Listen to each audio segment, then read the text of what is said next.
So, Gillian, a wonderful book. Thank you. Please tell me about it. Well, the book basically sets out to answer a very simple question, which is, why do bright people so often do things which are fantastically dumb? Because if you look around the world today, you see institutions, both public and private, where you have lots of very bright, well-meaning people working hard and delivering incredibly stupid outcomes. And you see that in the financial sector, you see that in the government sector sometimes, you see it in other businesses like the auto sector today. So I believe one of the biggest problems about today's world is something people don't talk about enough, which is this paradox that although we think we're hyper-connected, we're actually very fragmented, very compartmentalized in terms of how we see the world. So I set out to ask why and what can be done about it. Beautiful.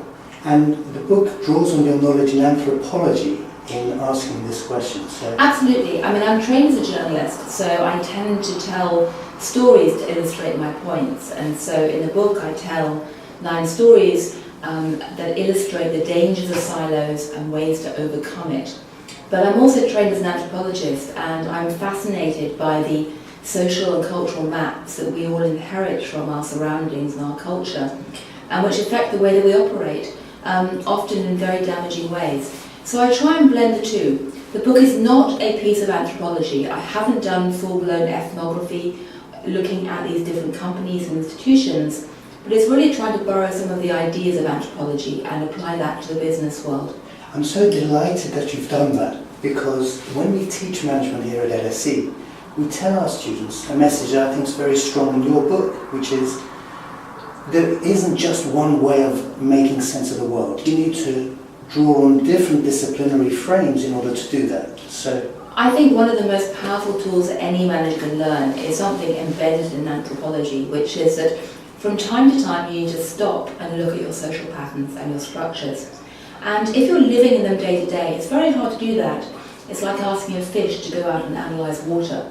But one of the best ways to see the peculiarities and shortcomings of your environment is to step out of it, and sometimes looking at another culture or another business arena and immersing yourself in something that's alien to you doesn't just teach you about how the other operates and open your eyes to other ways of being. Putting yourself in that perspective then enables you to look back at yourself and realise how incredibly weird you might look, and more importantly, how dysfunctional. Yes. So culture plays an important role in this. I mean, our students will know a lot about rational choice, will know a lot about behavioural economics and a psychological way of looking at the world through economics, but perhaps less so about culture. So, well, it's very interesting because in recent years you've had economics has influenced the way that mainstream business operates to a very large degree. And then recently psychology has come in and influenced things like rational expectations, rather behavioural economics, and all kinds of things that people like Danny Kahneman, who has a brilliant mind, have done to try and change the way that we think. But anthropology has tended to be rather absent from that debate. So one of the things I hope will happen with this book is that we'll put anthropology back into the debating forum and make people realise the value of anthropology is not just to look at far-flung rituals or customs or dusty bones, but it can offer messages that everybody needs to know about right now. Yes, and when you say this, you don't mean to say that it should displace necessarily economics or psychology, but complements them. So I believe very strongly that anthropology in the academic world is a bit like salt to food. If you add some anthropology to many disciplines, you make it richer, more varied, more insightful, and frankly, you often inject a bit of common sense, because we're all constantly tempted to ignore the social maps that guide us. Stepping back and looking at them is a very good place to start, particularly for academics who tend to be as tribal and as blindly subject to their own mental maps as anybody else. Yes, perhaps. And so how do we do that? How do we step outside of these, what you call classificatory ways of classifying the world, classificatory systems? Well, there's a range of different options. I mean, apart from hiring an anthropologist, a good start. Quite And in right. fact, interestingly enough, that's a growing trend these days in America. Yeah. Companies from Ford to Intel, big consumer companies, are all hiring anthropologists, not just to better understand their consumers, but also look at themselves. But the key thing is to be willing to wander and the willing to widen your horizons and make yourself open to colliding with the unexpected. So, if you have time, go to a conference, go do something different, go look at another world. If you're feeling really radical, change career for a period of time, because some of the most exciting innovations have come from people who jump between different career paths.